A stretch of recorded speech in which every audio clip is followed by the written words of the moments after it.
This has been an introductory course to financial markets, and I would say financial capitalism, the organizing principle of our modern 21st century civilization.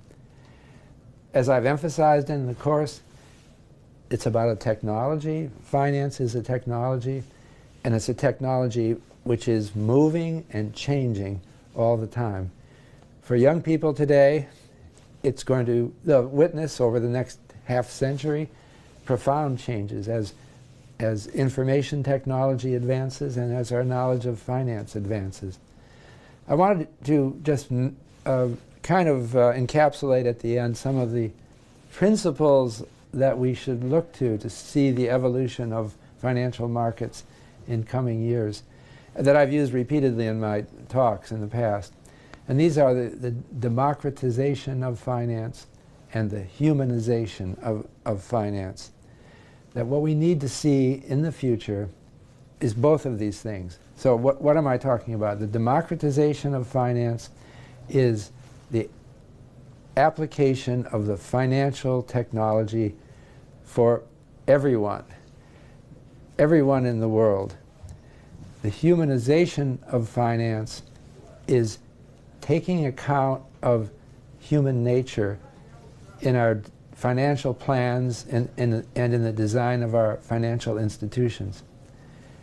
If we keep a focus on both democratizing finance and humanizing finance, I think it will make for a much smoother transition to a better world.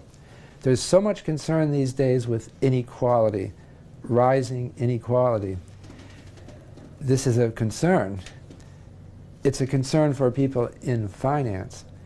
And I'd like to say that inequality is a problem that finance helps deal with. For finance is about risk management.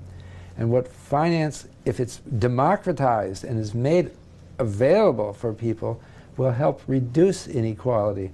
It will reduce the inequality that's purely random and that has nothing to do with effort or skill.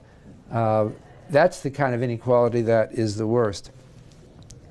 Another thing that comes to people's minds when they think of finance as it's evolving into the future is the thought that it encourages a selfish or aggrandizing behavior. And I think that it could do that. But if we have the right organizations and institutions, it probably, that tendency can be limited.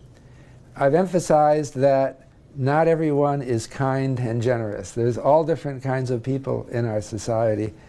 And a good society is one that manages to temper some of the more aggressive impulses and put them possibly to good uses. But a lot of these people will show up in the financial world. I hear people tell me that there's a lot of really selfish people in finance.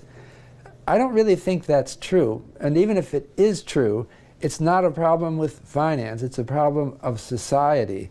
And I think that we have to really look at some of the aggressive elements of humankind, and we have to reflect on the role of finance in making good outcomes out of the basic human material, which is imperfect, or it is sometimes concerning.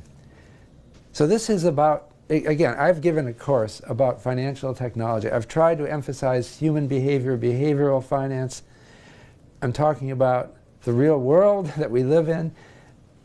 Finance is an invention that is constantly adapting to new information, new ideas about how we can make the system work even better. So young people today who are thinking of careers in business or government or nonprofit sector that relate to finance, I think that there's a mission for these people. And that mission is really about guiding the system so that it will work better. That's what I hoped you would get from this course, and I want to thank you for participating.